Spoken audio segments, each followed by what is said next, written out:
За само 24 часа, двајца загинати во сообраќајни несреќи. Еден во Гевгелија, друг во Битола. На македонските патишта се вози без возачки дозволи, со нерегистрирани возила, но и пијани возачи.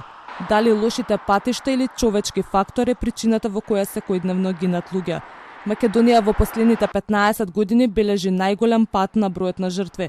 Сепак, само минатата година, 116 луѓе го загубиле животот во сообраќајни несреќи. Во светот околу 1,3 милиони луѓе годишно гинат како резултат на сообраќајни инциденти и сообраќајни несреќи, или проценато е дека на 24 секунди во светот има по една жртва во сообраќајот.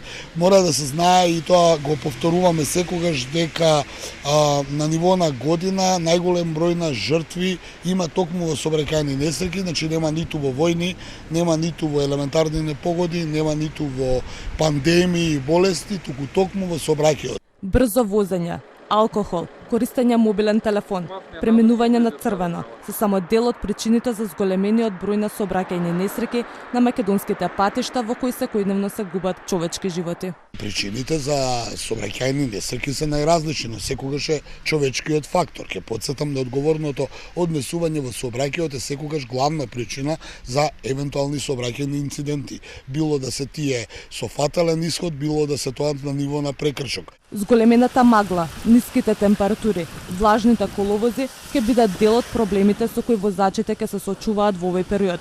Па затоа, од Советот за безбедност препорачуваат внимателно возење, почитување на сигнализацијата и користење на зимска опрема.